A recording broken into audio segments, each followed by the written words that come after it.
الحمدللہ رب العالمین والصلاة والسلام علی سید الانبیاء والمرسلین وعلی آلہ واصحابہ اجمعین اما بعد۔ بسم اللہ الرحمن الرحیم۔ باب خیار الشرط۔ خیار الشرط جائز فی البیع للبائع والمشتری ولہما الخیار ثلاثة ایام فما دونہا ولا يجوز أكثر من ذلك عند أبي حنيفة رحمه الله تعالى وقال أبو يوسف ومحمد رحمهم الله تعالى يجوز إذا سمى مدة معلومة۔ ترجمہ: خیار شرط بیع میں جائز ہے بائع اور مشتری کے لیے،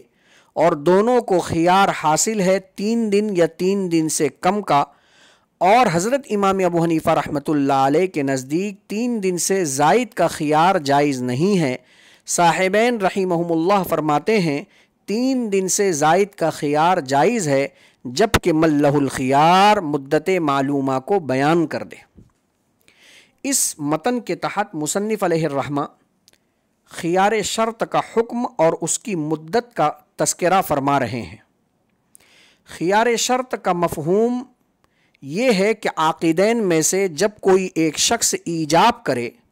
تو سامنے والے کو قبول کرنے یا نہ کرنے کے سلسلے میں شریعت خیار شرط دیتی ہے کہ وہ خیار شرط کے طور پر یہ کہہ دے کہ مجھے 3 دن کا اختیار حاصل ہے، میں غور و فکر کر کے بتلاؤں گا کہ مجھے اس ایجاب کو قبول کرنا چاہیے یا نہیں کرنا چاہیے۔ یہ خیار شرط شریعت نے بائع اور مشتری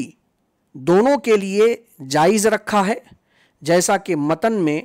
خود موجود ہے: خیار الشرط جائز فی البیع للبائع والمشتری۔ خیار شرط بیع میں جائز ہے بائع کے لیے بھی اور مشتری کے لیے بھی۔ بائع کے لیے خیار شرط جائز ہے، اس کی مثال یہ ہے کہ مشتری بائع کی کسی مبیع کو خریدنے کے سلسلے میں ایجاب کرے،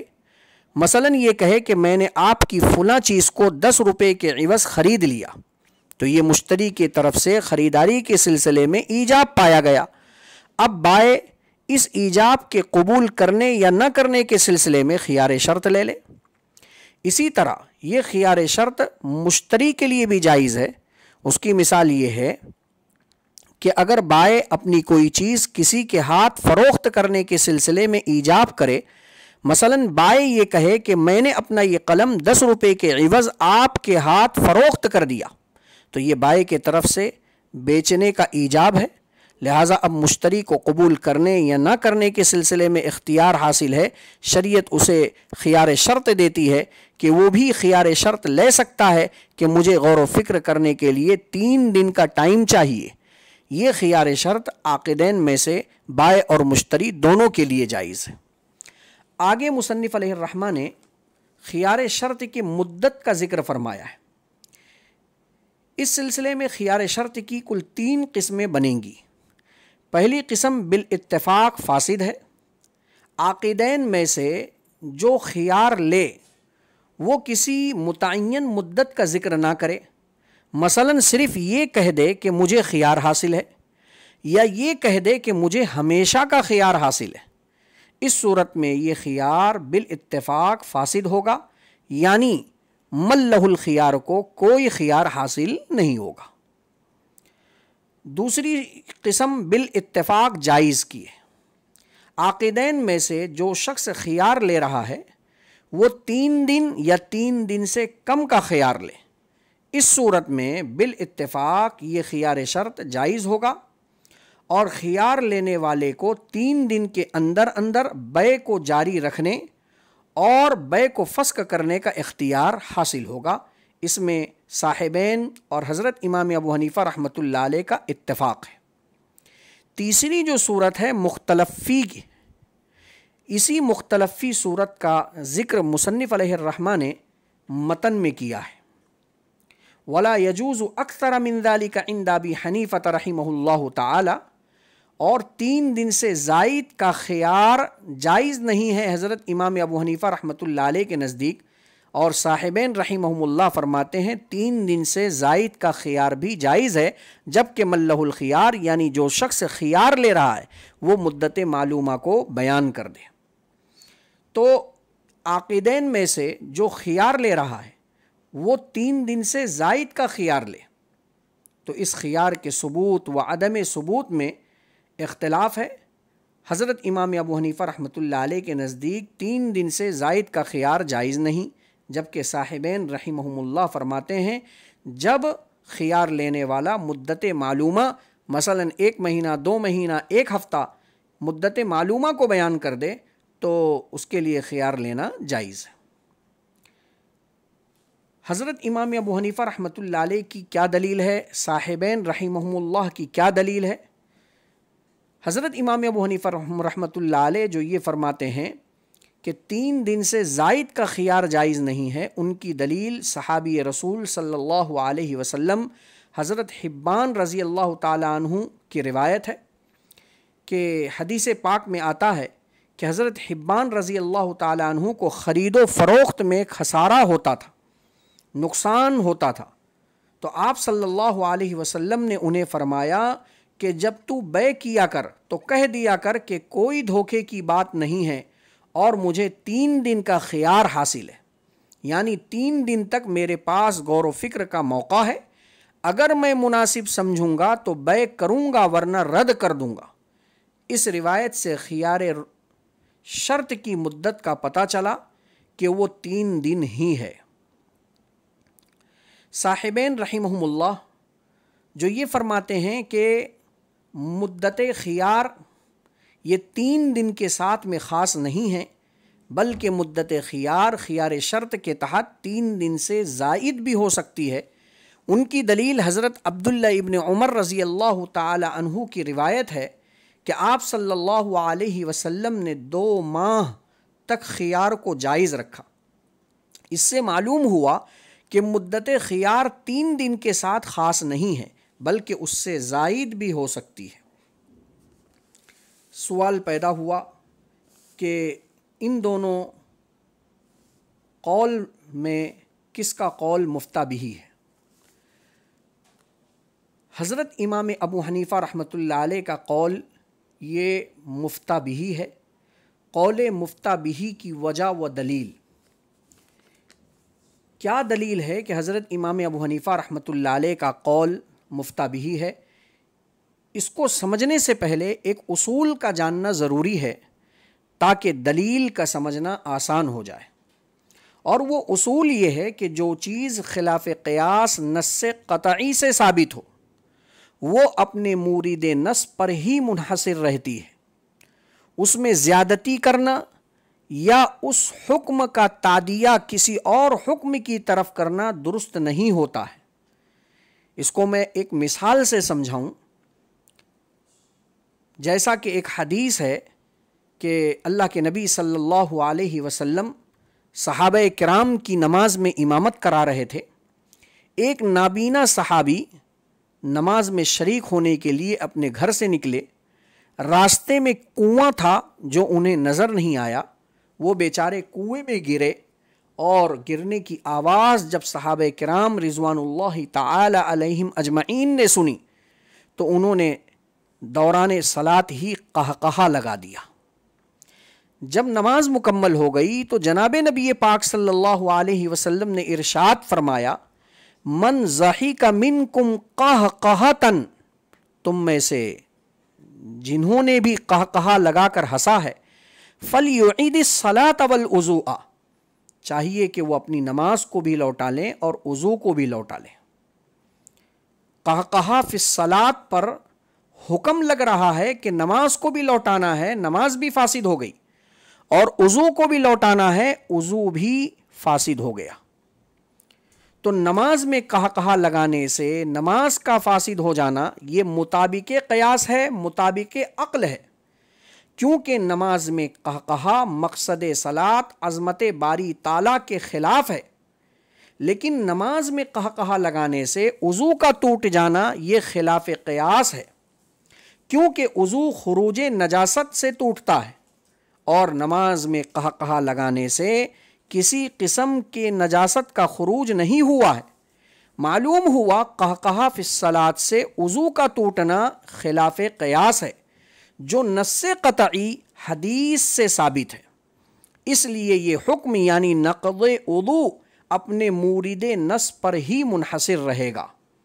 اور یاد رکھنا یہاں مورد نص قہقہۃ مصل بالغ یقضان فی صلاۃ ذات رکوع و سجود ہے، یعنی بالغ مصلی کا قہقہا مار کر ہنس دینا، یقضان حالت بیداری میں، فی صلاۃ ذات رکوع و سجود رکوع اور سجدے والی نماز میں۔ لہذا اگر کوئی شخص نماز میں قہقہا نہ لگائے بلکہ ضحک ہنس دے تو نماز تو ٹوٹے گی، وضو نہیں ٹوٹے گا، کیونکہ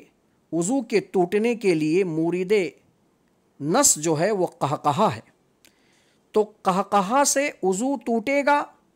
اس حکم کا تعدیہ ضحک کی طرف نہیں کیا جا سکتا۔ اسی طرح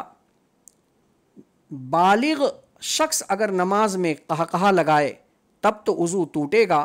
کیونکہ جن صحابہ کرام نے قہقہا لگایا تھا وہ سب بالغ تھے۔ اب اگر نماز میں کوئی نابالغ بچہ قہقہا لگا کر ہنس دے تو اس کا وضو نہیں ٹوٹے گا، کیونکہ مورد نص یہاں بالغ حضرات ہیں، نابالغ نہیں ہیں، تو بالغ کی طرف سے اس حکم کا تعدیہ نابالغ کی طرف نہیں کیا جا سکتا۔ تیسری قید یقظان، حالت بیداری میں قہقہا لگائے تو ہی وضو ٹوٹے گا، لیکن اگر کوئی شخص نماز میں سو جائے اور سوتے ہوئے قہقہا لگائے تو وضو نہیں ٹوٹے گا، کیونکہ مورد نص جن صحابہ کرام نے قہقہا لگایا تھا انہوں نے بیداری میں قہقہا لگایا تھا، لہٰذا یقظان کی طرف سے نقض وضو کے حکم کو نائم کی طرف پھیرنا یہ درست نہیں ہوگا۔ چوتھی قید ہے نماز میں رکوع سجدے والی نماز میں قہقہا لگانا، یہ نقض وضو کا سبب ہے۔ لیکن اگر کسی شخص نے نماز جنازہ میں قہقہا لگا دیا تو صلاۃ جنازہ تو فاسد ہوگی لیکن وضو نہیں ٹوٹے گا، کیونکہ مورد نص یہاں رکوع سجدے والی نماز تھی، تو رکوع سجدے والی نماز سے نقض وضو والے حکم کو متعدی کرنا نماز جنازہ کی طرف یہ درست نہیں ہے۔ اسی طرح پانچویں اور آخری قید، نماز میں قہقہا لگائے گا تو وضو ٹوٹے گا۔ اگر کوئی شخص خارج صلاۃ نماز کے باہر قہقہا لگائے تو اس سے وضو نہیں ٹوٹے گا، کیونکہ مورد نص قہقہا فی الصلاۃ ہے، خارج صلاۃ میں قہقہا لگانا نہیں ہے،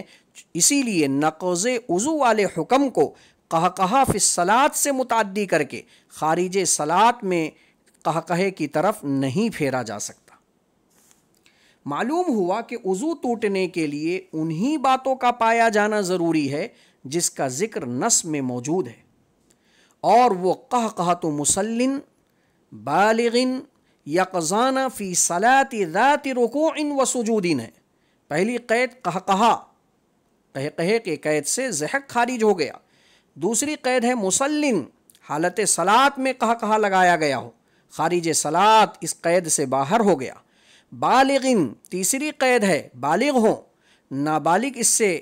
خارج ہو گیا۔ چوتھی قید ہے یقظان، حالت بیداری میں قہقہا لگایا ہو۔ معلوم یہ ہوا کہ نائم اگر نماز میں قہقہا لگا دے تو اس کا وضو نہیں ٹوٹے گا۔ پانچویں اور آخری قید مورد نص میں ہے فی صلاۃ ذات رکوع و سجود، رکوع سجدے والی نماز میں یہ قہقہا پایا گیا ہو تو ہی وضو ٹوٹے گا۔ معلوم یہ ہوا کہ نماز جنازہ میں اگر قہقہا لگا دیا تو وضو نہیں ٹوٹے گا۔ تو حدیث پاک میں جن باتوں کا پایا جانا ضروری ہے وہی بات اگر موجود ہوگی تو نقض وضو کا حکم لگایا جائے گا، اس کے علاوہ صورتوں میں وضو نہیں ٹوٹے گا، کیونکہ اصول ہے کہ جو چیز خلاف قیاس نص قطعی سے ثابت ہو وہ اپنے مورد نص پر ہی منحصر رہتی ہے، اس میں زیادتی کرنا یا اس حکم کا تعدیہ کسی اور حکم کی طرف کرنا درست نہیں ہے۔ جب آپ نے اس اصول کو اچھی طرح سمجھ لیا تو اب یہاں یہ سمجھتے چلیں کہ خیار شرط بھی خلاف قیاس ہے، جو نص قطعی حدیث حبان سے ثابت ہے، کیونکہ خیار شرط مقتضائے عقد کے خلاف ہے، اس لیے کہ عقد لزوم بیع کا تقاضا کرتی ہے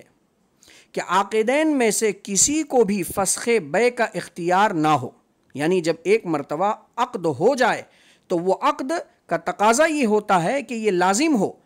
نہ تو مشتری کو فسخ بیع کا اختیار ہو اور نہ تو بائع کو فسخ بیع کا اختیار ہو، اور خیار شرط عدم لزوم بیع کا تقاضا کرتا ہے کہ خیار شرط جب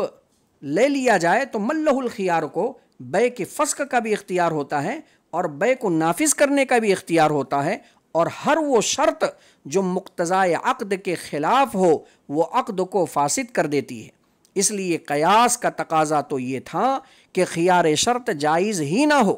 مگر احناف نے نص قطعی حدیث حبان کی وجہ سے خلاف قیاس خیار شرط کو جائز قرار دیا۔